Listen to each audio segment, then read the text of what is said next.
Chapter 1 सिंदूर तेरे नाम का। यदुवंशी हवेली। पुराने जमाने की हवेली जो आज भी आजकल अच्छी अच्छी बिल्डिंग को मात देती है। आज ये हवेली दुल्हन की तरह सजा हुआ था। हो भी क्यों ना, इस घर की बेटी और छोटे बेटे की शादी जो थी। पूरा यदुवंशी परिवार खुश भी था और दुखी भी। एक कमरे के बाहर बालकनी में एक लड़का बहुत परेशान सा खाली आंखों से बाहर देख रहा था, जहां रिश्तेदारों का जमावड़ा लगा हुआ था। उसकी सुनी आंखें बहुत कुछ कहने को उतारू थी, लेकिन अपने दादू के फैसले को आज तक मना नहीं कर पाया, इसलिए एक अनजाने रिश्ते में बंधने जा रहा था। उसके दिल और दिमाग में उथल पुथल मची हुई थी। तभी एक लड़का अंदर आके, राग तू क्या कर रहा है यहाँ? फिर एक नज़र बैठकर रखी शेरवानी पर डालकर, अभी तक तैयार नहीं हुआ तू? तुझे पता है वो लोग घर से निकलने वाले हैं, अभी डैड ने बताया मुझे। इंट्रोडक्शन। ये है हमारा हीरो राग यदुवंशी। दिखने में बहुत हैंडसम, 6 फीट हाइट, वर्ल्ड के बेस्ट डॉक्टर में जाना माना डॉक्टर, और साथ में अपने दादू और डैड की बिजनेस में हेल्प भी करता है। वैसे तो बहुत शांत है, कर जनाब को गुस्सा भी बहुत आता है। आज इनकी शादी जो इनके दादू और डैड ने मिलकर तय की है। वैसे तो इनके दिल में कोई और है, लेकिन अपने दादू और डैड को फैसले को इनकार नहीं कर सका, इसलिए एक अनजाने डोर में बंधने जा रहा है। ना लड़की का नाम पता है, ना उसकी सूरत देखी है। वही कृष्ण यदुवंशी, ये हमारे हीरो राग का बड़ा भाई। बहुत प्यार है दोनों भाइयों में। ये एयरफोर्स में है, अपने बहन और भाई की शादी की वजह से छुट्टी कर आए हुए हैं। राग कोई प्रॉब्लम है? ये तू दिल से तैयार नहीं है तो बता मुझे, मैं बात करता हूँ दादू से। राग अपने भाई की तरफ खाली आंखों से देखता है। नहीं भाई साहब, ठीक है, बस कुछ समझ नहीं आ रहा, सब अचानक हो गया, मैं एक्सेप्ट नहीं कर पा रहा। राग जो भी तू अपने दिल में कुछ नहीं रखना, ये रिश्ता जिस तरह से हो रहा है। राग अपने भाई की तरफ देखता है, जिसके चेहरे पे चिंता के भाव साफ साफ नजर आ रहे थे। उसे देख, रिलैक्स भाई, माना मेरी अरेंज मैरिज है और मैं अपनी तरफ से कोई कमी नहीं रहने दूंगा, आई प्रोमिस। कृष्ण उसका कंधा थपथपते हुए, जानता हूँ मेरा भाई हर रिश्ते को लेके बहुत सीरियस है, चल ठीक है तू रेडी हो जा। राग सिर्फ हमें गर्दन हिला के बाथरूम में चला जाता है। उसके मन में अभी भी तूफान उठा हुआ था। राग का भाई कृष्ण वहां से अपने दादू के पास जाके, दादू आपसे बात करनी है। राग के दादू ओम यदुवंशी कृष्ण को देखते हैं, जो गंभीर लग रहा था। वो वहां खड़े गेस्ट की एक्सक्यूज देते हैं और साइड में कृष्ण के साथ आ जाते हैं। क्या बात कृष्ण, हमें इस तरह बीच में बुलाना? सब ठीक है दादू, सब ठीक है, लेकिन राग की शादी ऐसे, एक बार उसे लड़की। ओम जी, ये सुन के तुम्हें हमारे फैसले पर शक है? कृष्ण, नहीं दादू, मुझे आपके किसी भी डिसीजन कर शक नहीं, क्योंकि आप जो करते हो हमारे अच्छे के लिए। राग के दादू उसे देख, बस तू समझ लो, हम अब जो कर रहे हैं राग और उस बच्ची की भलाई के लिए कर रहे हैं। तुम अच्छे से जानते हो राग को कितना गुस्सा आता है। वही वो बच्ची शीतल धारा की तरह शांत, बस हमें जानते राग के लिए भाग गई। कृष्ण आगे कुछ नहीं बोल पाता। वो जानता था उसके दादू कुछ तो छिपा रहे हैं, लेकिन वो ये भी जानता था वो उसे कुछ नहीं बताएंगे। वक्त आने कर सब अपने आप पता चल जाएगा। ओम यदुवंशी, पूरे यदुवंशी की अंपायर की डोर इनके हाथ में है। घर के हर अहम डिसीजन इनके ही होते हैं। राग अपने दादू को बहुत मानता है। इनका कोई भी फैसला वो बिना बहस करके सुनता है। वैसे तो राग की गुस्सा बहुत आता है, लेकिन अपने दादू और माँ के सामने इसका गुस्सा नहीं निकलता। दादू ने एक बार इससे शादी की कहा, उसने बुनाना नुकुर के हाँ बोल दी। इधर राग रेडी होके नीचे के कमरे में आता है, जहाँ एक लड़की दुल्हन के जोड़े में तैयार बैठी थी। वो किसी सोच में गुम थी। तभी राग वहां आके, किस सोच में गुम हो दी? वो लड़की जिसकी आंखें नम थी, झट से अपनी आंखें पूछकर, नहीं मैं कहाँ खोई हूँ, तू कब आया? रह उसके पास बैठ के कि मैं यहाँ कब आया ये भी आपको नहीं पता, अब बताए कहाँ खोई हो? कहीं नहीं राग, हमारी वजह से तुझे भी जबरदस्ती रिश्ते में बंधना पड़ रहा है। ये सब दादू हमारी वजह से कर रहे हैं। राग उसे देख, ऐसा कुछ नहीं है दी, और कोई जबरदस्ती का रिश्ता नहीं है। आप लोग इसे उल्टा क्यों देख रहे हो? आप ये सोचो मेरी अरेंज मैरिज है जिसे मुझे सक्सेसफुल बनाना है। वो जो कोई भी हमारे परिवार के रंग में रंग जाए, हमारा रिश्ता एक अलग मुकाम पाएगा दी, और मैं लूटी कोशिश करूंगा इस रिश्ते को अपने दिल से निभाने की। वो लड़की उसकी तरफ देख, तू सच कह रहा है न? तू खुश है ना? राग अपनी पलकें झपका कर, आप चिंता मत करो दादू, कोई भी फैसला इस घर के नुकसान में माही लेंगे। वैसे भी आओ, बहुत प्यारे लग रहे हो। वो लड़की उसे देख, तू भी बहुत हैंडसम लग रहा है, नजर न लगे मेरे भाई को किसी की। उसकी बात सुन के राग मुस्कुरा देता है। आइए मिलते हैं पिंकी यदुवंशी। राग की नदी बहन, इसकी भी शादी है आज। वैसे बहुत प्यारी है लेकिन अपने भाई की शादी इस तरह होने से खफा है। वो राग की तरफ देख, मुझे समझ नहीं आ रहा राघव ने कभी मुझे अपनी बहन के बारे में क्यों नहीं बताया, और आज अचानक उनके परिवार ने शादी की बात। राग पिंकी की कंधे पर हाथ रखकर, दी जीजू बहुत प्यार करते हैं आपसे, कोई बड़ी वजह रही होंगी, और आप चिंता मत कीजिए, सब अच्छा होगा, आप बस खुश रहो। बाहर खड़े सारे मेंबर दोनों भाई बहन को देख रहे थे, सबकी आंखें नम थी। राग की मां अनु जी, ओम जी राग के दादू की तरफ देख, पापा जी वो लड़की हमारे राग के लिए सही तो है ना। ओम जी अनु जी की तरफ देख, सही नहीं, लाखों में एक है तुम्हारी होने वाली बहू, तुम बस एक बार मिलो उससे। अनु जी कुछ कहती बस हाँ में सिर हिला देती है। अनु यदुवंशी, राग की माँ, ये एक एनजीओ संभालती है और हाउस वाइफ भी। अनुराग यदुवंशी, राग के डैड, ये यदुवंशी एम्पायर के सीईओ है, बहुत ही शांत स्वभाव के हैं ये। आगे के पात्र कहानी के अगले भाग में। धक धक करता दिल, धक धक करता दिल, धक धक करता दिल, धक धक करता दिल, धक धक करता दिल। चैप्टर 2, सिंदूर तेरे नाम का। इधर दूसरी तरफ एक लड़की दुल्हन के जोड़े में अपने कमरे में बैठी थी, आंखें भारी हुई थी। एक दिन में उसके साथ क्या हो रहा था उसे कुछ समझ नहीं आ रहा था। तभी एक लड़का उसके कमरे में आके उसके सिर पर हाथ फेरते हुए, क्या हुआ बच्चा? भाई मम, ये सब क्यों हो रहा है? कुछ नहीं हो रहा बच्चा, आप क्यों परेशान हो रहे हो? भाई हम शादी कैसे भाई? अगर उन लोगों कुछ नहीं होगा, उन लोगों ने दुल्हन को नहीं देखा, समझी? और तू तो बहुत खुशकिस्मत है, राग जैसा जीवन साथी मेरी प्यारी बहन को मिल रहा है। तेरे दुखों के दिन गए मेरी गुड़िया, अब खुशियों के दिन, फिर मेरी बहन है ही इतनी प्यारी। एकांशी गुप्ता, दूध से भी गोरा रंग है इसका, नीली आंखें, बहुत मासूम, उम्र 18 की हुई है अभी, दुनियादारी से दूर रही है। इसकी पढ़ाई इंडिया से बाहर हुई, कोई नहीं जानता ये गुप्ता परिवार की बेटी है, क्योंकि हमेशा इसका हद से ज्यादा खूबसूरत होना ही उसकी माँ के दिल में उसके लिए नफरत पैदा कर गया। इसलिए डैड ने डिसाइड किया इसे इंडिया से बाहर भेजेंगे, वहाँ भी ये हमेशा मुंह कवर करके रही। कभी खुली हवा में कैसे जिया जाता है इसे लता पता ही नहीं। सोने सा दिल जिसमें हर किसी के लिए प्यार है, आज ही इंडिया वापस आई तो इनके पापा ने उनके ऊपर पहाड़ तोड़ दिया कि इनके भाई राघव के साथ इसकी भी शादी है।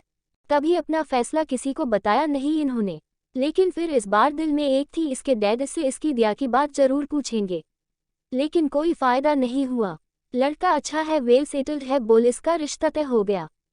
इधर राघव उसके सिर पर हाथ फेर, चिंता मत कर गुड़िया, मैं पिंकी की सारी फैमिली से मिला हूँ, तुझे वहाँ किसी चीज की प्रॉब्लम नहीं होगी, और जहाँ तक मैं जानता हूँ तू तो हर चीज में परफेक्ट है, और राघव वो भी बहुत अंडरस्टैंडेबल। तुम दोनों इस रिश्ते में अपने कदम आगे बढ़ाओ, देखना ये रिश्ता बहुत प्यारा बनेगा। तू समझ रही है न मेरी बात? एकांशी सिर्फ हमें सिर हिला देती है। भाई हम अपनी तरफ से पूरी कोशिश करेंगे और किसी को हमारी वजह से कोई शिकायत का मौका भी नहीं देंगे, जानता हूँ। चल अब नीचे चल, निकलने का टाइम हो गया है। ये है राघव गुप्ता, एकांशी का भाई और बहुत बड़ा बिजनेसमैन, अपने डैड के नक्शे कदमों पर है, उनका शुरू किया बिजनेस आज इसने ऊंचाई पर ला दिया। अपनी बहन से बहुत प्यार करते हैं, लेकिन अपनी माँ की वजह से कभी उसका साथ नहीं दे पाते। उसके पीछे क्या वजह से आगे पता चलेगी। नीचे आके सबकी नज़र एकांशी पर जम जाती है, धीरे धीरे नीचे उतर कर आ रही थी। वही उसे देख यश गुप्ता, एकांशी के पापा, इनकी आंखें नम हो जाती हैं। बचपन से लेके कभी अपनी बेटी को लिए जता नहीं पाए, और आज शादी जा रिश्ता भी उन्होंने इसके ऊपर थोप दिया। एकांशी एक नज़र अपने डैड को देखती है, फिर अपनी माँ को, जो उसे देख फेर कर चलिए जी, वहाँ मुहूर्त का टमे निकल जाएगा। फिर एकांशी के पास आके, जब तक शादी नहीं हो जाती ये घूंघट किसी हालत में हटना नहीं चाहिए। एकांशी सिर्फ हमें सिर हिला देती है। अपनी माँ का एकांशी की तरफ ऐसा बिहेव देख राघव की आंखें नम हो जाती है, लेकिन वो कुछ कर नहीं सकता था। कंचन गुप्ता, एकांशी और राघव की सौतेली माँ, ये राघव से तो बहुत प्यार करती है लेकिन एकांशी से उतना ही चिढ़ती है, क्योंकि जहाँ एकांशी अपनी माँ की तरह दूध सी गोरी है, अभी कंचन जी की बेटी का रंग सांवला था। सब लोग वहाँ यदुवंशी हवेली की तरफ चल पड़े। एकांशी की धड़कन धाड़-धड़ दौड़ रही थी, उसे समझ नहीं आ रहा था उसकी जिंदगी किस मोड़ पर रुकेगी। गाड़ी में बैठ राघव ने उसका घूंघट हटा दिया था, वो अब खिड़की से बाहर देख रही थी। थोड़ी ही देर में राघव पूरे परिवार के साथ यदुवंशी हवेली के बाहर खड़ा था। वही एकांशी ने फिर से घूंघट कर लिया था। नीचे उतर। एकांशी को अनुजी अलग रूम में भेज दिया। अब यहाँ धीरे धीरे राघव और पिंकी को शादी की रस्में हो रही थी। चूंकि राघव एकांशी से बड़ा था और पिंकी राग से, तो पहले उनकी रस्में होना लाजमी था। धीरे धीरे सारी रस्में हुई रह यही मौजूद था। वही राघव ने जिद की एकांशी को भी उसकी शादी देखने दी जाए, लेकिन अपनी माँ के आगे उसकी एक न चली। बस नम आंखों से चुपचाप रस्में करने लगा। आज उसे अपनी माँ की बहुत याद आ रही थी। उसकी इकलौती बहन उसकी शादी की रस्में नहीं देख पा रही थी। वह बहुत गौर से राघव का चेहरा देख रहा था, लेकिन समझ नहीं पा रहा था। इधर अनुजी और अनुराग जी पिंकी का कन्यादान किया तो पिंकी की रुलाई फुट गई। उसे ऐसे देख सबकी आंखें नम हो गई। थोड़ी देर में सिंदूर और मंगलसूत्र की रस्म हुई, जिसमें जिसके पंडित जी दोनों को बड़ों का आशीर्वाद लेने को बोला। दोनों ने सबका आशीर्वाद लिया। उसके बाद ओम जी के इशारे से राग मंडप में बैठ गया। उसके दिल में उथल पुथल मची हुई थी। वही पंडित जी दुल्हन को लाने को बोला तो अनु जी कंचन जी के साथ उसे लेने चली गई। अनु जी जब उसे घूंघट में देखा तो उसे देख, कंचन जी उसका घूंघट हटा दीजिए। कंचन जी उसे देख, बहन जी इस वक्त रहने दीजिए, आपके बेटे की पत्नी बन जाए तब आप हटवा दीजिएगा प्लीज। अनु जी उनकी विनती को मना नहीं कर पाए और दोनों एकांशी को नीचे लेके आई। अनु जी उसे राग की बाग में बिठा दिया। पंडित जी दोनों की ही रस्में शुरू की, जिसमें राग और एकांशी दोनों ही वो रस्में निभा रहे थे। दोनों ही एक अनजाना से बंधन में बंध रहे थे, एक दूसरे से बिल्कुल अनजान, आज सुख दुख साथी बनने जा रहे थे। पंडित जी दो को फेरों के लिए खड़ा किया। राग अपने मन में फेरे लेते हुए, ये वचन आपको दूं या ना दूं, एक बड़ा है रह यदुवंशी को कभी आपको किसी चीज की कमी नहीं होने देगा, कभी आपकी इज्जत पर आंच आने नहीं देगा, आपके स्वाभिमान की रक्षा हमेशा करेगा। प्यार तो पता नहीं, लेकिन आपके हिस्से सारे हक पूरे दिल से आपको दूंगा। आप मेरी तरफ एक कदम बढ़ाएंगी तो मैं आपके तरफ 4 कदम बढ़ूंगा। इधर एकांशी मन ही मन, हम आपको वचन देते हैं, कभी भी हमारी वजह से आपके परिवार की इज्जत पर आंच नहीं आने देंगे। जब तक हमारी सांसें हैं तब तक हम सिर्फ आपकी बन के रहेंगे। आपके माँ पापा आज से हमारे माँ पापा हैं, उन्हें कभी तकलीफ नहीं देंगे। प्यार का तो पता नहीं, लेकिन आपको पूरी इज्जत हम देंगे। हमारे रिश्ते को संभालने के लिए हमसे जितना होगा उतनी कोशिश करेंगे। थोड़ी देर में दोनों बैठ गए। पंडित जी कहने पर राग ने एकांशी के मांग में सिंदूर लगा दिया। उसके बाद उसके गले में मंगलसूत्र पहना दिया। पंडित से उन्हें सभी का आशीर्वाद लेने को बोला। उन्होंने सब बड़ों का आशीर्वाद लिया। चैप्टर 3 गृह प्रवेश। बढ़ता दिल बढ़ता दिल बढ़ता दिल। दोनों जोड़े की शादी हो चुकी थी। जहां राघव और पिंकी एक दूसरे को पहले से जानते थे, वही एकांशी और राग एक दूसरे के लिए बिल्कुल अनजान थे। उन्हें पता नहीं था वो दोनों किस मोड़ कर जाएंगे। क्या उनकी अरेंज मैरिज एक सक्सेसफुल साबित होगी?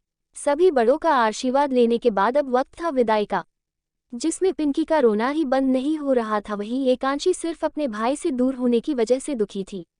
मायका तो माँ से होता है, लेकिन माँ के जाने के बाद उसका मायका तो रहा ही नहीं। वो राघव के गले, आप खुश रहना भाई, मैं तो खुश रहूंगा, लेकिन मेरी गुड़िया भी खुश रहेगी ना। बचपन से लेके माँ के जाने बाद कभी तेरे खड़ा नहीं हो पाया, लेकिन इस बार मुझे कोई मलाल नहीं है, क्योंकि तुझे राग जैसा जीवन साथी मिला है। एकांशी पिंकी तरफ देख जो राग के गले लग सिसक रही थी। भाई भाभी आपसे नाराज होंगी ना, आपने उन्हें कुछ नहीं बताया। अब घर जाके सबको पता चलेगा। दिए यहाँ जन सब हमें देखेंगे तो कुछ नहीं होगा डैड, में बात कर ली है, और रही पिंकी की बात मैं संभाल लूंगा, तू टेंशन मत ले। कंचन जी राघव को देख, बहन से ही मिलते रहोगे राघव, या अपनी पत्नी को लेके घर भी चलोगे? चलो पहले पिंकी को चुप कराओ, नहीं तो उसकी तबीयत खराब हो जाएगी। कंचन जी की बात सबको अजीब लगती है, लेकिन कोई कुछ नहीं कहता।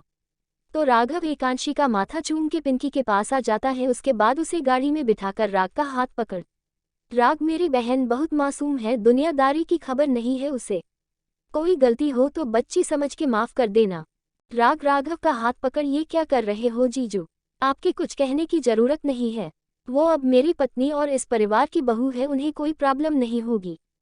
अब एकांशी के पापा उसके पास आके, आप चिंता मत कीजिए, हम ओम उनके को सब बता दिया है, उनके अलावा किसी ने दुल्हन को नहीं देखा था, तो कोई दिक्कत नहीं होगी। बस आप आखिरी बार अपने डैड को माफ कर देना, आपके लिए कुछ नहीं कर पाए। डैड ये क्या कर रहे हो आप? एकांशी ऊपर जाके आपकी माँ को अब थोड़ा जवाब दे सकूंगा कि उनकी बेटी को मैंने सुरक्षित हाथों में सौंपा है।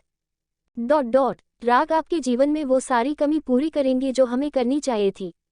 लेकिन हूँ मजबूर थे डॉल। लेकिन एक सच ये है, आपके डैड आपसे बहुत प्यार करते हैं, बहुत ज्यादा। उनकी आंखें नम हो जाती है, गला भर आता है। वो ओम जी राग के दादाजी और अनुराग जी राग के पापा के आग हाथ जोड़ वहां से अपनी गाड़ी में बैठ जाते हैं। सबके जाते ही एकांशी रोने लगती है। इस भरी महफिल में वो अकेली रह गई थी, यहाँ वो किसी को नहीं जानती थी। अनु जी उसके पास आके, ऐसे रोते नहीं बेटा, हम भी तो आपके परिवार है। हम और अनुराग जी आपके माँ पापा को तरह है न। चलिए अपने जीवन साथी के साथ हमारे घर में कदम रखिए और हमारे इस घर को खुशियों से भर दीजिए। अनु जी राग की आवाज देके, राग बहू को लेके दरवाजे पर जाओ, हम गृह प्रवेश की तैयारी कराते हैं। राग एकांशी का हाथ पकड़ बाहर आ जाता है। क्योंकि एकांशी ने घूंघट निकाला हुआ था, इसलिए राग ने संभाल के उसका हाथ पकड़ा हुआ था। थोड़ी देर में अनु जी दोनों का टीका लगाती है, फिर एकांशी से, बेटा इस थाल में अपने पैर रख घर के अंदर आओ।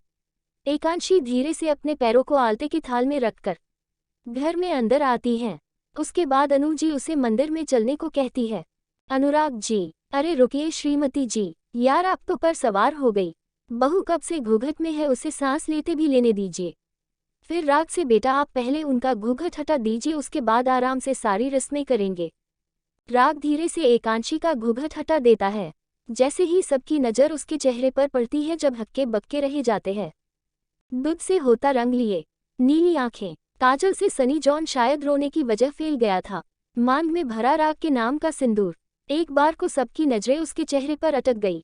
किसी ने नहीं सोचा था उनके घर की छोटी बहू इतनी सुंदर होगी। कृष्ण राग के पास आके बहन तेरी तो किस्मत चमका दी दादाजी ने, एकदम पारियों से बीवी मिली है तुझे। राग जो खुद एकांशी के चेहरे को देखता रह गया था, अपने भाई की आवाज से होश में आया। क्या भाई आप भी? अभी भाभी से बोलता हूँ। अरे यार मरवाएंगा क्या? राग मन में, सच बोला भाई ने, सुंदर तो आप हो, बस आपका दिल इससे ज्यादा सुंदर हो। अनु जी अपनी आंख से हल्का सा काजल निकाल कर, बस करो भाई, क्या नजर लगाओगे मेरी बहू को। एकांशी की आंखें नम हो जाती हैं। अनु जी उसकी नम आंखें देख, क्या हुआ बेटा? कुछ नहीं, माँ की याद आ गई। अरे तो क्या हुआ, मैं भी तुम्हारी माँ हूं ना। फिर कल पगफेरे की रस्म के लिए जाओगी ने अपनी माँ के पास? एकांशी बिना ध्यान दिए, काश हम अपनी माँ के पास जा पाते। अनु जी और बाकी सब उसकी बात सुन के चौंक जाते हैं। क्या मतलब है? कुछ नहीं आंटी जी, वो हमारा मतलब, शादी के बाद ससुराल जी अपना घर होता है ना, ये तुम्हारा घर है बेटा। और राग की तरह मोमिये माँ कहोगी तो मुझे भी अच्छा लगेगा और तुम्हें भी। एकांशी हाँ में सिर हिला देती हैं। थोड़ी देर में राग और एकांशी मंदिर में दिया जलाते हैं। उसके बाद बाहर आके अनु जी, बेटा ये अंगूठी की रस्म और करनी है। राग अपनी माँ को देख, माँ और कितनी रस्में हैं? बाई बच्चा एक और है, बाकी कल करेंगे। राग मन मार के बैठ जाता है। कृष्ण उसे देख, इस रस्म में पता चलेगा जिंदगी भर कौन किसकी गुलामी करेगा। राग उसे देख, आप हारे थे तभी भाभी की गुलामी कर रहे हो। कृष्ण उसे देखते हुए क्या बोलता है, कुछ भी, चल चुप चाय खेल, वैसे भी आज तेरी सुहागरात। वो धीरे से उसके कान में बोलता है, भाई कुछ भी मत बोलो, आपको पता है ना ये शादी कैसे हालत में हुई है, इसलिए रूम के साथ कोई छेड़खानी नहीं। देख इसमें मैं कुछ नहीं कर सकता, ये मोम के हाथ में उन्होंने पहले ही ये काम कर दिया। राग उसे देख, भाई उनके लिए और मेरे लिए बहुत ऑकवर्ड हो जाएगा।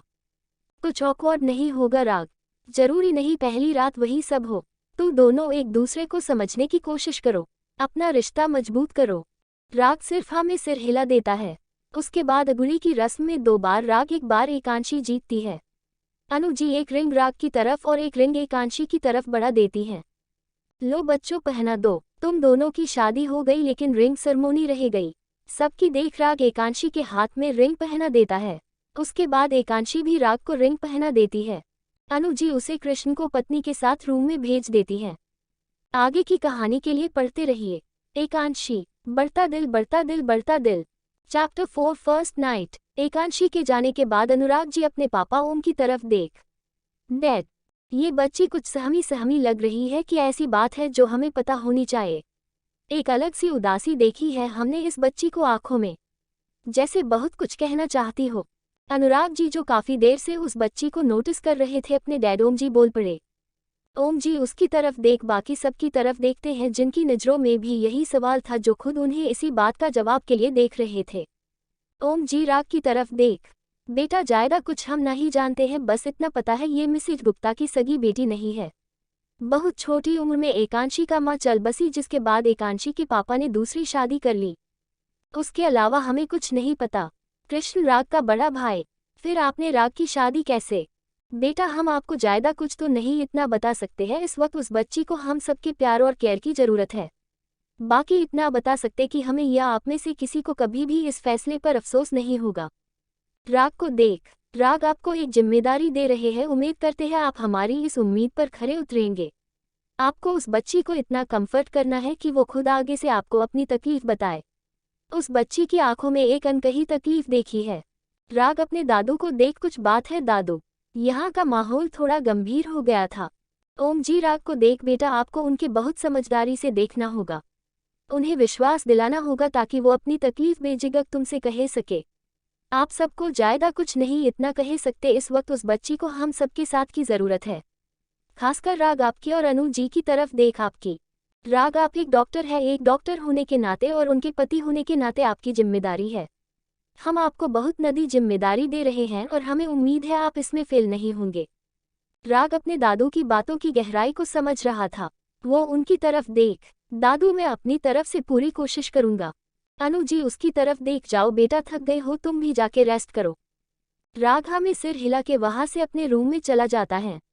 ओम जी अनु की तरफ देख, अनु बेटा अब तुम्हें भी उसकी सांस नहीं माँ बनाना होगा, जिससे वो बच्ची खुद को अकेली न समझे, तुम समझ गई ना? जी पापा जी। जाए आप सब भी रेस्ट कीजिए। थोड़ी देर में राग अपने कमरे के सामने खड़ा था। आज अपने ही करने में जाने से उसे हिचक हो रही थी। वो अंदर आके जैसे ही रूम को देखता है, चौंक जाता है। कमरे को बहुत ही खूबसूरती से सजाया गया था। राग रूम एक नज़र बेड पर डालता है जहां एकांशी घूंघट डाले बैठी हुई थी। रह लंबी सांस लेके रूम का दरवाजा बंद करता है। फिर उसके पास आके, आप जाके चेंज कर लीजिए, और ये इतना बड़ा घूंघट लेने की जरूरत नहीं है, हमारे घर में कोई भी इतना बड़ा घूंघट नहीं लेता। फिर उसे देख जाए, पहले आप चेंज कर लीजिए, उसके बाद आपसे बात करूंगा। इतना हैवी है ये, आपको प्रॉब्लम होगी। एकांशी राग की बात सुन के बेड से खड़ी हो जाती है और बाथरूम की तरफ जाने लगती है। राग उसे देख, बिना कपड़े लिए जा रही आप, चेंज करके क्या पहनोगे? राग की बात सुन के वो चौंक जाती है और इधर उधर अपने कपड़े देखने लगती है। राग उसे ऐसे इधर उधर झांकते देख समझ नहीं पाता। फिर वो भी चारों तरफ नजर घुमाता है जहां एक कोने में उसका बैग रखा हुआ था। उसे समझ आ गया वो क्या खोज रही है। राग ने उसका बैग उठाया और बैग कर रख दिया। एकांशी ने एक नज़र बैग को देख फिर राग की ओर अपने कपड़े निकलाने लगी। उसने बैग में से एक साड़ी निकली। राग उसके हाथ में साड़ी देख, रात को इस साड़ी में सो नहीं पाओगी आप, कुछ कंफर्टेबल पहन लीजिए। एकांशी ने अब बैग देखा, उसमें सबसे नीचे एक सिंपल पिंक कलर का सूट रखा हुआ था। एकांशी उसे देख बाथरूम में चली जाती हैं, वहां जाके चेंज करती हैं। उसके हाथों में इस वक्त चूड़ा, गले में मंगलसूत्र और मांग में सिंदूर, इसके अलावा कुछ नहीं था। एकांशी मन में जिनके नाम का हमने मंगलसूत्र पहना है उनका नाम तक नहीं पता हमें। अगर हमें भीड़ में खड़ा कर दिया जाए तो अपने ही पति को नहीं पहचान पाएंगे हम। फिर अपनी नम हुई आंखें पूछ बाहर आ जाती है। राग की नज़र जैसे उसके ऊपर पड़ती है। गोरा रंग गुलाबी कलर में और निखर कर आ रहा था। वो उसे देखता रह जाता है। थोड़ी देर में उसे होश आता है वो क्या कर रहा है। वो उसे देखता है, वो वही एक जगह खड़ी है। उसे देख राग उसके सामने आके, क्या हुआ, ऐसे क्यों खड़े हो? अब जाके एकांशी का ध्यान राग की तरफ गया। जब से घूंघट में उसने देखा ही नहीं। उसे एक नज़र देख उसने अपनी नजरें झुका ली। राग उसे देख, आप सोफे पर बैठो, तब तक मैं रूम साफ कर देता हूँ। वो बाहर जाता उससे पहले एकांशी, रहने दीजिए ना। राग के कानों में जैसे ही उसकी आवाज पड़ी, क्यों, क्या हुआ? कितनी मेहनत से ये डेकोरेशन की है, आप इसे खराब क्यों कर रहे हो? राग अब उसके पास बैठकर, आपको इस डेकोरेशन का मतलब पता है? एकांशी उसे एक नज़र देख, इसमें मतलब कहाँ से आया? घर में शादी थी और डेकोरेशन वाले आए थे, इसीलिए यहाँ भी डेकोरेट कर दिया। राग उसकी बात सुन के उसे आश्चर्य से देखता है। उसके चेहरे पर खुद ही मुस्कुराहट आ जाती है। फिर मन में पागल, राग उसका हाथ पकड़ बेड पर बिठाते हुए, उसके ऐसे पकड़ने से एकांशी एकदम घबरा जाती है। राग अब उसके सामने बैठ रिलैक्स, पति पत्नी है हम, और एक दूसरे के सुख दुख के साथी भी। वैसे भी अब हम दो एक हो गए और मुझे आपका नाम ही नहीं पता। एकांशी उसे देख, एकांशी गुप्ता। राग उसे देख मुस्कुराते हुए, बहुत प्यारा नाम है आपका, लेकिन एक कमी है। एकांशी उसे देख, क्या? एकांशी, राग यदुवंशी। अपने नाम के राग का नाम देख एकांशी खुश हो जाती है। राग उसे देख, एकांशी अब ये परिवार आपका है, यहाँ कोई प्रॉब्लम हो आप मुझसे या किसी से बेझिझक कहेगी। ठीक है, एकांशी हाँ में अपनी गर्दन हिला देती है। एकांशी राग को देख आप सच में बहुत बड़े डॉक्टर हो। राग उसे देख, आपको नहीं पता, नहीं, आपकी शादी हो रही थी मुझसे, आपने किसी से पूछा नहीं। एकांशी ना में अपनी गर्दन हिला देती है। नहीं, डैड ने बोला शादी करनी है और आप मान गई। एकांशी की आंखों में आंसू आ जाते हैं। राग उसकी नम आंखें देख, कोई बात नहीं, अब बताया आप मेरी दोस्त बनोगी। एकांशी हाँ में सिर हिला देती है। वो उससे कुछ कहना चाहती थी लेकिन कह नहीं पाई। कुछ कहना है, राग उसे देख। एकांशी हड़बड़ाते हुए न में गर्दन हिला देती है। राग उसे देख, दोस्त है न हम, दोस्त को झूठ नहीं बोलते। एकांशी हिम्मत करके, क्या हम आगे पढ़ सकते हैं? राग देखता उसके चेहरे पर घबराहट साफ है। वो उसे देख, बिल्कुल पढ़ सकती हो, लेकिन उससे पहले सो जाओ, रात काफी हो गई। थोड़ी देर में एकांशी की आंख लग जाती है। राग उसे देख, सही बोला दादू ने, कोई बात है जो आप इतनी डरी डरी है? पर कोई नहीं, मैं भी डॉक्टर हूँ, आपके मुंह से ही सच नहीं उगलवाया तो मेरा नाम डॉक्टर राग नहीं। बढ़ता दिल बढ़ता दिल बढ़ता दिल, रिबन के साथ दिल। चैप्टर 5 एकांशी का अतीत। इधर गुप्ता हाउस में कंचन जी ने पिंकी और राघव का गृह प्रवेश करा दिया था। उनकी रस्में करा के उनके रूम में भेज दिया था। पिंकी अभी भी राघव से नाराज थी। रूम में जाते ही अपने बैग से कपड़े लेके वो बाथरूम में चली गई। राघव उसे देख, इसे क्या हुआ? थोड़ी देर में पिंकी बाहर आई तो बेड पर लेटने को हुई। राघव उसे पीछे से पकड़, क्या हुआ? आज हमारी शादी की पहली रात है और आप मुंह फुलाए बैठी है। यार, आपने मासूम पति पर थोड़ा तरस तो खा लीजिए। पिंकी उससे छूटते हुए, मासूम और आप? कहाँ से? हमें तो कहीं से मासूम नहीं लगते आप। पिंकी आवाज में बेरुखी राघव महसूस कर पा रहा था। वो उसका हाथ पकड़, क्या हुआ? आपकी आवाज में आज हमें कुछ और महसूस ही रहा है। पिंकी राघव की तरफ देख, आप और मैं कितने सालों से साथ हैं? राघव उसे असमंजस से देखता है। ये कैसा सवाल है? बताएं ना राघव, आप और मैं कितने सालों से साथ हैं? 5 साल, और इन 5 सालों में आपने कभी अपनी बहन का जिक्र नहीं किया। क्यों राघव? बताया तो था आपको मेरी बहन है, उसकी शादी आपके भाई से डैड ने तय की है। हाँ बताया था, लेकिन परसों रात को तो आप बोल रहे थे आपकी बहन भाग गई क्योंकि उसे ये शादी नहीं करनी। राघव उसे देख, पिंकी ये बात करनी जरूरी है क्या? बहुत जरूरी है, क्योंकि सवाल मेरे भाई का है। जा, आपकी बहन भाग गई थी तो किससे शादी हुई है? मेरे भाई की। राघव एक गहरी सांस लेके, उसे पता था अब पिंकी इस घर में रहेगी और उसे सब पता चलना ही था। उससे अच्छा वो आज ही उसे सब बता दे। वो उसे गोद में लेके बालकनी में आ गया। आज तुम्हें सब बताने जा रहा हूँ, लेकिन वादा करो सच जानने के बाद भी नॉर्मल रहोगी। पिंकी कुछ नहीं कहती, बस अपना सिर उसके कंधे पर रख लेती है। राग से जिसकी शादी ही रही थी वो मेरी सौतेली बहन थी, जिसे राग हमारी सगाई वाले दिन पसंद आ गया था। उसने जिद की तो डैड उसकी जिद के आगे हार गए और उसका रिश्ता तुम्हारे भाई के लिए ले गए। लेकिन परसों रात उसे अपने करियर एक्ट्रेस बनने के लिए कॉल आया और वो सब कुछ दाव कर लगा के भाग गई। यहाँ बात दोनों परिवार के इज्जत की थी। डैड ने मेरी बहन, मेरी सगी बहन, मेरी गुड़िया जो हमारी शादी के लिए यूएस से यहाँ आई थी, उसे ऑर्डर दे दिया कि उसकी आज शादी है। पिंकी उसकी तरफ देख, लेकिन आपने कभी अपनी बहन के बारे में मुझे बताया नहीं। राघव उसे देख, क्या बताता? ये कि मैं कितना अभागा भाई हूँ जो अपनी छोटी सी गुड़िया को उसकी हिस्से की खुशियाँ नहीं दिला लाया।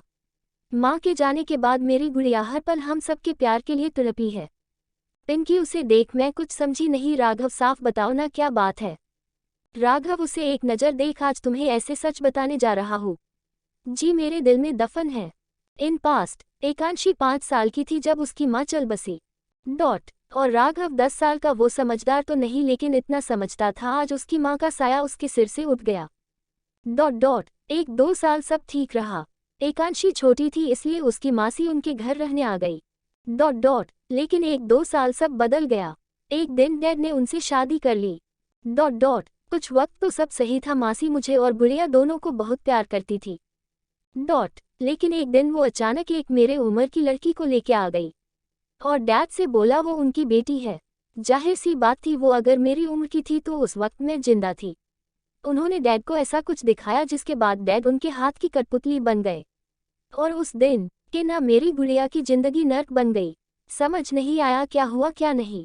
मेरी गुड़िया बहुत सुंदर है, एकदम बाजार वाली डॉल की तरह नीली आंखें है उसकी। तुम्हें पता है बहुत मासूम है मेरी गुड़िया। वहीं मासी की बेटी का कलर थोड़ा सांवला था। मासी और उसे हमेशा गुड़िया के कलर उसके मासूमियत से चीड़ होती है। डॉट डॉट जब मैं या डैड घर नहीं रहते वो दोनों उसे टॉर्चर करती। डॉट डॉट इन सब में वो बहुत शांत रहने लगी। एक दिन डैड ने ये सब देख लिया। डॉट डॉट लेकिन उन्होंने जब मासी से सवाल किया तो उन्होंने डैड से न जाने क्या बोला। डॉट डैड चुपचाप वहां से चले गए। इन सब में मेरी डॉल डैड से दूर होती चली गई। डॉट माँ थी जब वो हम सबकी लाडली थी, कभी उसकी आंखों में आंसू नहीं आने दिए हमने। लेकिन माँ की जाने के बाद वो अकेली पड़ गई। मासी मुझे भी उसके पास नहीं जाने देती, और जब मैंने ज्यादा ऑब्जेक्शन उठाया तो उन्होंने मुझे हॉस्टल भिजवा दिया। इसके बाद मासी उसके साथ ज्यादा ज्यादती करने लगी। डैड से ये सब बर्दाश्त नहीं होता था, इसलिए उन्होंने उसे यूएस भेज दिया। लेकिन वहां जाके वो इन सब से नहीं उभर पाए, और इन सब में ये हुआ मेरी गुड़िया। वो गुड़िया थी ही नहीं जो हमेशा हंसती रहती, ये तो कोई और थी।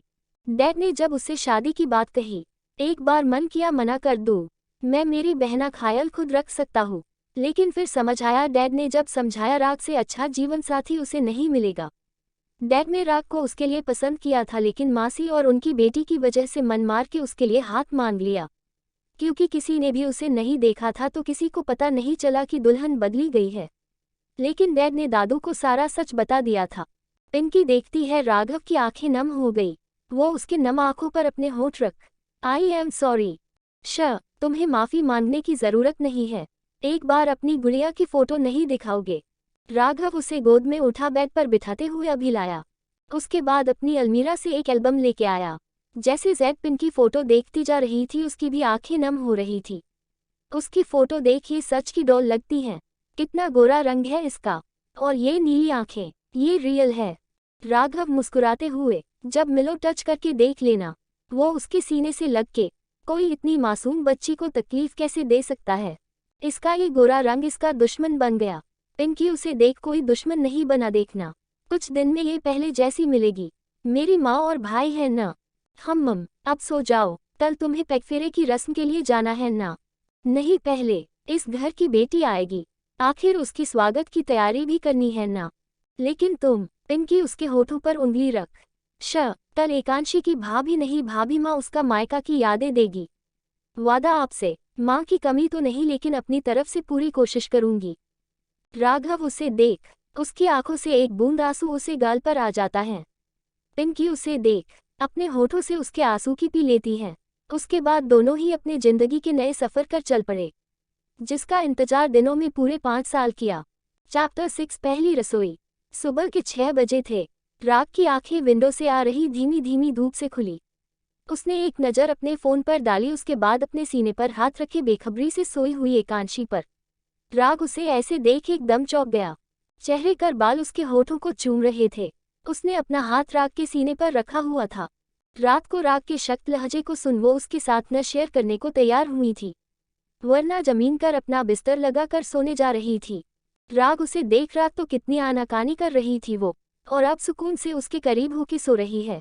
उसकी नीली आंखों को उसकी घनी पलकों ने ढका हुआ था। चेहरे पर मासूमियत अलग ही दिख रही थी। राग उसे देख, पता नहीं दादाजी क्या कहना चाहते थे जिसे मैं समझ नहीं पा रहा, लेकिन कोई बात नहीं, ये डॉक्टर राग यदुवंशी का वादा है आपके हर दर्द से आपको आज़ाद करेगा। उसने देखा एकांशी विंडो से आ रही धूप की वजह से कसमसा रही है। राग धीरे से बेड से उठा और विंडो के पर्दे लगा दिए, जिससे कमरे में फिर से अंधेरा हो गया और एकांशी फिर से चैन से सो गई। राग ने एक नज़र उस पर डाली और फ्रेश होने वॉशरूम में चला गया। थोड़ी देर बाद वो बाहर आया। राग अभी भी सो रही थी। उसने धीरे से दरवाजा खोला और रूम से बाहर निकल गया। वहां से उसने हॉल में नजर डाली, शायद अभी सब सो रहे थे। वो उधर से ऊपर टेरेस पर बढ़ गया। वहां जाके एक्सरसाइज की। उसकी बात टेरेस पर बने एक साइड रूम में, जहां एक वेल मेंटेन जिम थी। वो उसके अंदर चला गया। वहां से करीब 1.5 घंटे बाद वो बाहर आया और नीचे की तरफ बढ़ गया। अनु जी जाग गई थी। उन्होंने राग को देखा। राग, जी माँ। बेटा, बहू को जगह देना, आज पहली रसोई की रस्म है उसकी। जी माँ। बेटा, तूने बात की उससे? कुछ बताया उसने? राग अपनी माँ की तरफ देख, उनके पास आके बैठकर, माँ अभी उनके लिए हम सब अनजान हैं। धीरे धीरे उन्हें नॉर्मल होने दीजिए, उसके बाद वो खुद अपनी तकलीफ शेयर करेगी। माँ, मेरी हॉस्पिटल में अर्जेंट सर्जरी जिसके लिए मुझे जल्दी निकलना होगा। आप नाश्ता तैयार करके रखना। अनु जी उसे देख, बेटा आज का नाश्ता बहू बनाएगी, तू उसे जगह दे, उसके बाद उसकी रस्म के बाद ही जाना। वैसे तो तुझे इजाजत नहीं देती, लेकिन इमरजेंसी है इसलिए जाने दे रही हूँ। एक दिन शादी को हुई नहीं और तू हॉस्पिटल चल दिया। माँ, अच्छा ठीक है, मुंह मत बनाओ, बहू की रस्म के बाद चले जाना। राग अपना सिर हाँ में हिला के ऊपर चला जाता है। रूम में जाके राग ने देखा एकांशी बैठकर नहीं है। उसे बाथरूम से पानी गिरने की आवाज आई तो वो अपना फोन लेके बालकनी में चला गया। उसने हॉस्पिटल कॉल लगाया। हेलो मिस जेनी, आप सर्जरी की सारी तैयारी करा के रखना, पेपर फॉर्मेलिटी सब कुछ, मुझे थोड़ा लेट होगा, आते ही सर्जरी स्टार्ट करनी है। उधर से कुछ कहा गया तो राग ने ठीक है कह के फोन कर दिया। वो रूम में आया, एकांशी को देख उसके पैर रुक गए। ग्रीन कलर को साड़ी पर रेड कलर का बॉर्डर उसके गोरे रंग पर हर रंग फफ्ता था। ऊपर से उसके चेहरे की मासूमियत किसी का भी दिल जीत ले। मांग में सिंदूर, गले में मंगलसूत्र के अलावा उसने कुछ नहीं पहना था। राग उसे बिना पल के झपकाए देख रहा था। तभी एकांशी की नज़र राग पर पड़ी। उसकी नज़र मिलते ही वो झेप गई। राग को जैसे ही एहसास हुआ वो अपनी नजरें से उससे हटाकर तब उठी। आप, एकांशी उसे देख, आपने उठाया क्यों नहीं? पता नहीं कैसे हम इतनी देर सोते रहे, घर में सब क्या सोच रहे होंगे। राग उसे देख, रिलैक्स, कोई कुछ नहीं सोच रहा, सभी बस अभी उठे हैं और आप रेडी हो तो। माँ ने बोला है आज आपकी रसोई की पहली रस्म है, जाके जल्दी से नाश्ता तैयार कर दीजिए प्लीज। मेरी हॉस्पिटल में एक अर्जेंट सर्जरी है और माँ मुझे बिना खाए जाने नहीं देगी। आप प्लीज कोई ऐसी चीज बना दीजिए जो जल्दी बन जाए, आपकी रस्म भी हो जाए। एकांशी उसे देख, आप रेडी हो जाए, हम तब तक बना देंगे। राग उसे एक नज़र देख अपने कपड़े लेके बाथरूम में चला जाता है। वही एकांशी जल्दी से नीचे आ जाती है। हॉल में अनु जी को देख उसके पैर भीग जाते हैं। वो अनु जी के पैर छू के, सॉरी माँ, पता नहीं कैसे आंख नहीं खुली। अनु जी उसे देखती है जो बहुत डरी सहमी सी लग रही थी। उसे देख, कोई बात नहीं बेटा, बस राग को जल्दी जाना है इसलिए आपको उठाने को बोला। आज का नाश्ता आपके हाथों से बनेगा, वरना आपको नहीं उठाते, उन्हें नाश्ते हम बना के दे देते। आप बस जल्दी से रसोई पूजा करने के बाद। अनु की कुछ बोलती उससे पहले एकांशी हाँ में सिर हिला। माँ, उनके जाने से पहले सब कुछ बना दूंगी, आप टेंशन मत लो।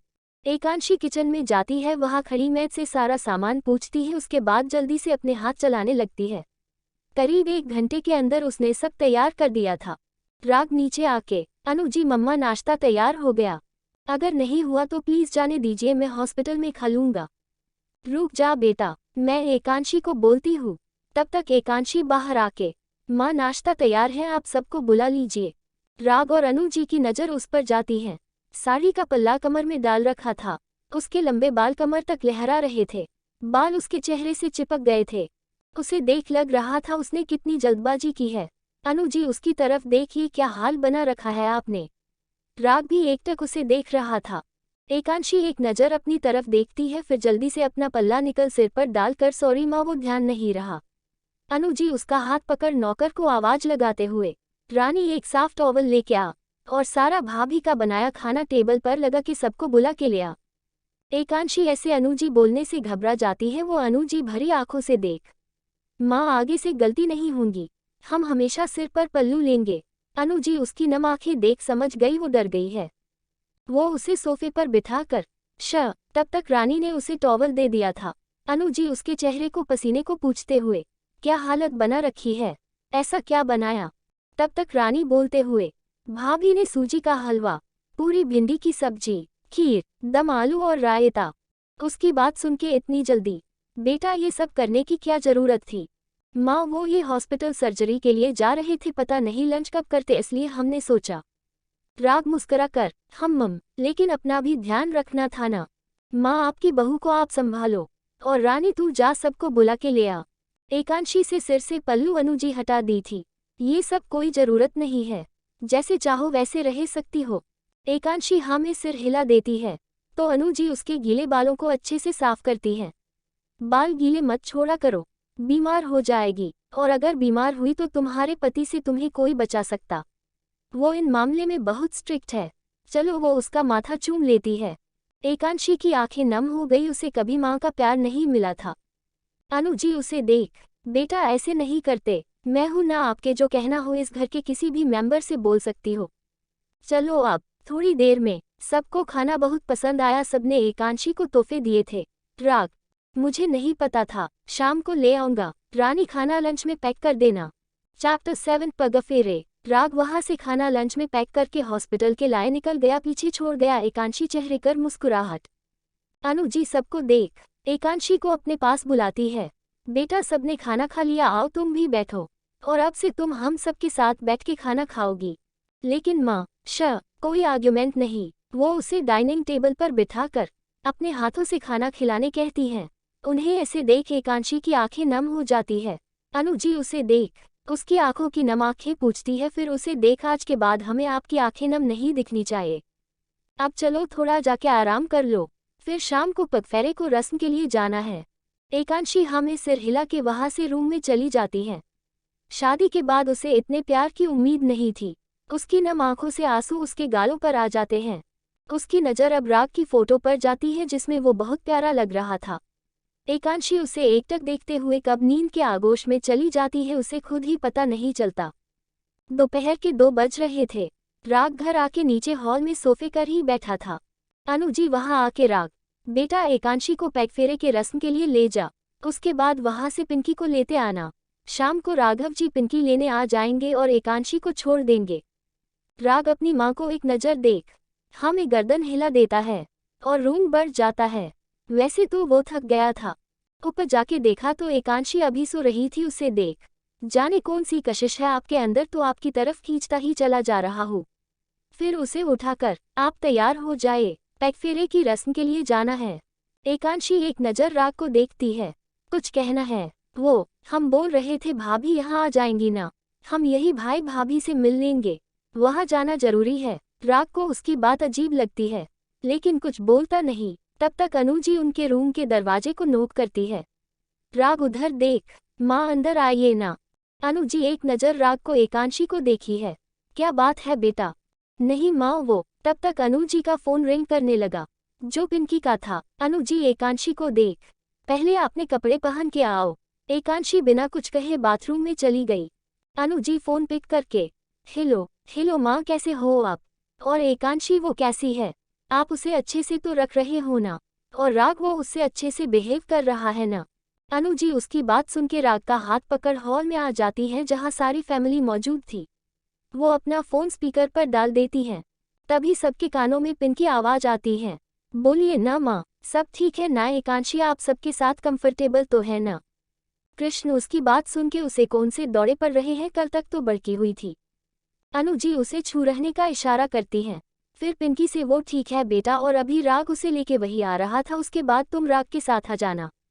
पिंकी उसकी बात सुन, माँ रुको, मैं और राघव वहाँ आ रहे हैं। रात को रुककर राघव और मैं एकांशी को अपने साथ ले आएंगे। फिर कल शाम को आप राग को उसे लेने भेज देना। अनु जी उसकी बात सुन के, लेकिन बेटा प्लीज माँ, कोई सवाल नहीं, वहाँ आके बताऊंगी। और एक बात, मेरे हिस्से का और बाकी आपके सारे बच्चों के हिस्से का प्यार मेरी नंद को दे दो, उसे अभी बहुत ज़रूरत है। अभी फ़ोन रखती हूँ, आधे घंटे में आपके पास आ रही हूँ। वो बिना अनु जी की बात सुन के फ़ोन काट देती है।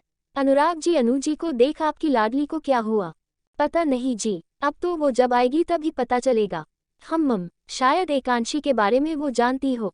तब तक एकांशी रेडी होके नीचे आ गई थी। अनु जी उसे देख, बेटा आपके भाई और पिंकी यही आ रहे हैं, वो आपको कल सुबह लेके जाएंगे। एकांशी हमें सिर हिला देती हैं।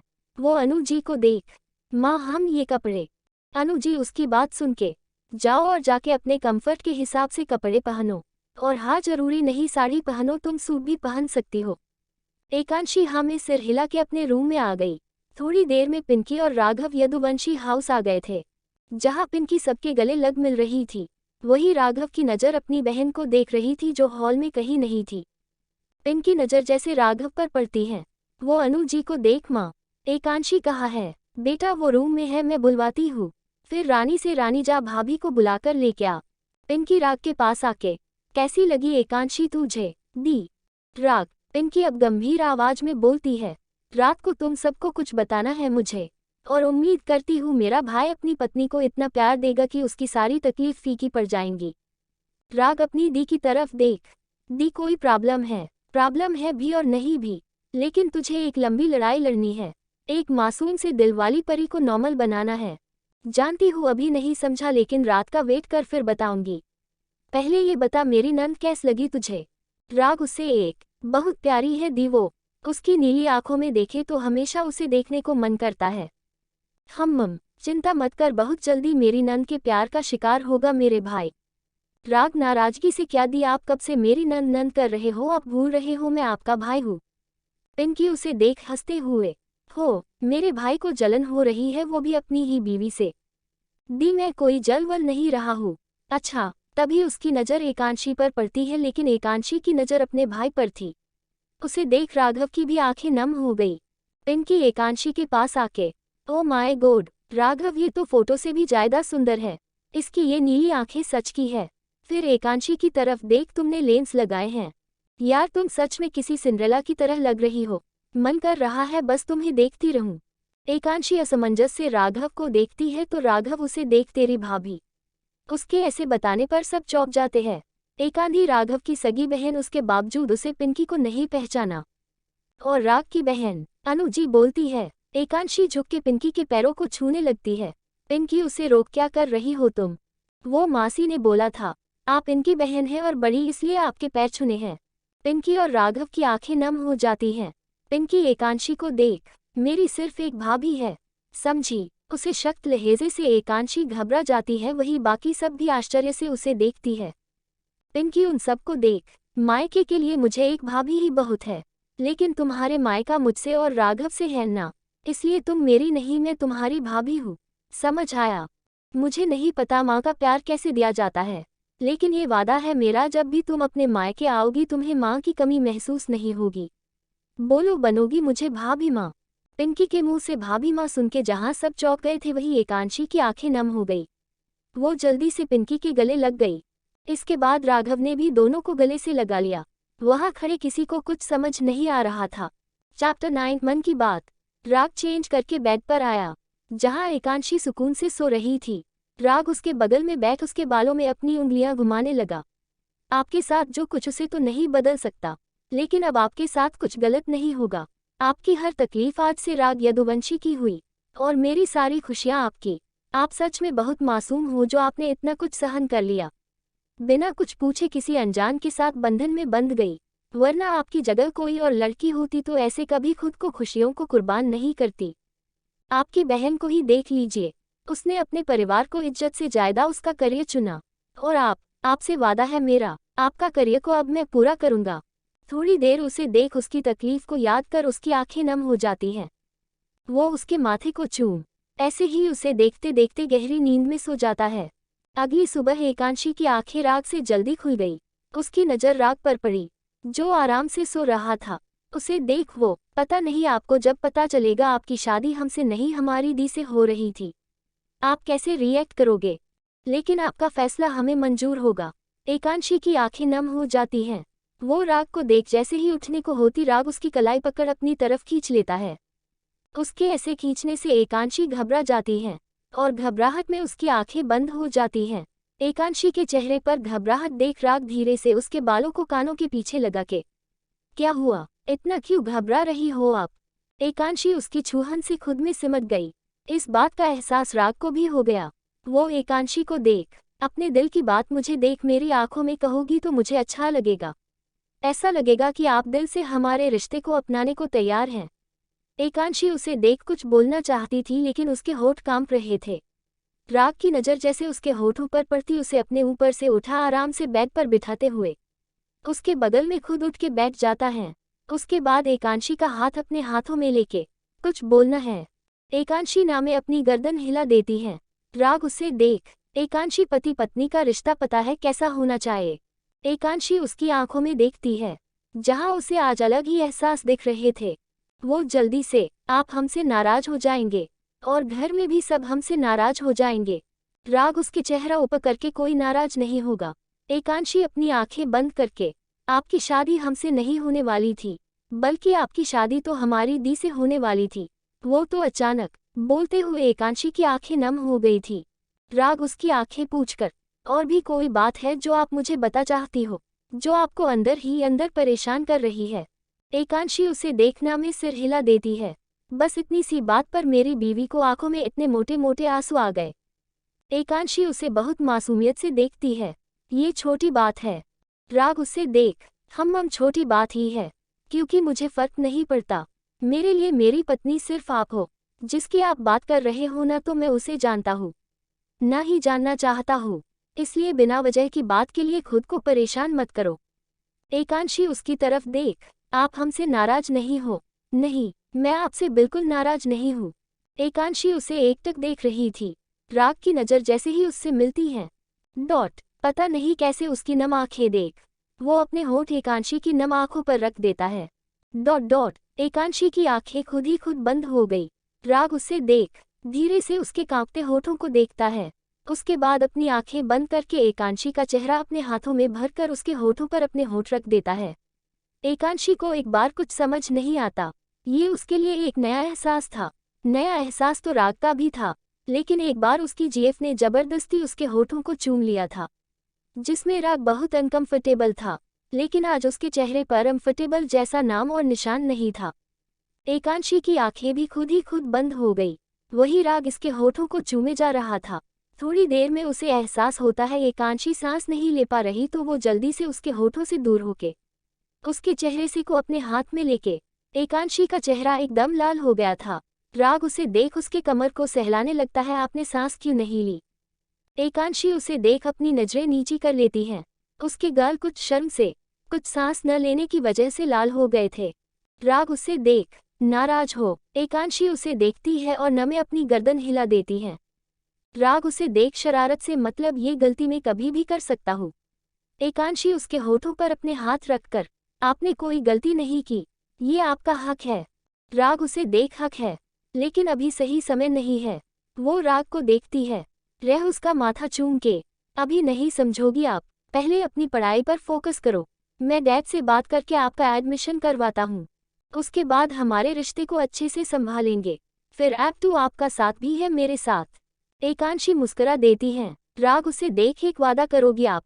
एकांशी उसे देखा में गर्दन हिला देती है। वादा कीजिए, आप जब अपने घर जाओगी तो किसी की कोई भी गलत बात नहीं सुनोगी, उन्हें जवाब दोगी, ये वादा करो अपने राग से। राग के मुंह से अपने राग सुन के एकांशी का दिल धड़क उठता है। राग उसे देख, बोलिए एकांशी, आप दी और जीजू के साथ घर जा रही हैं आज। वैसे तो दी रहेगी, लेकिन फिर भी आप किसी के सामने कमजोर नहीं पड़ोगी, समझ रही हो आप? एकांशी उसे हैरानी से देख, आपको कैसे पता? आपसे मेरी जिंदगी जुड़ी है, और मेरी जिंदगी को कोई हट करेगा तो ये मुझे बर्दाश्त नहीं होगा। शाम तक आपको लेने आ जाऊंगा, तब तक खुद का ख्याल रखिए। और हाँ, अभी टाइम नहीं हुआ, इसलिए चुपचाप थोड़ी देर सो जाए। मैं टाइम होते ही जगह दूंगा। लेकिन आप कहा, मैं मेरी एक्सरसाइज के लिए जा रहा हूँ, घर में भी कोई नहीं उठा होगा अभी, चलो सो जाओ। एकांशी राग को देख फिर से बैठ कर लेट जाती है। आज उसके दिल से बहुत बड़ा बोझ उतर गया था। थोड़ी देर में वो सुकून से सो गई। राग उसे देख कपड़े चेंज करके बाहर चला जाता है। इस बार दोनों के चेहरे पर मुस्कुराहट थी।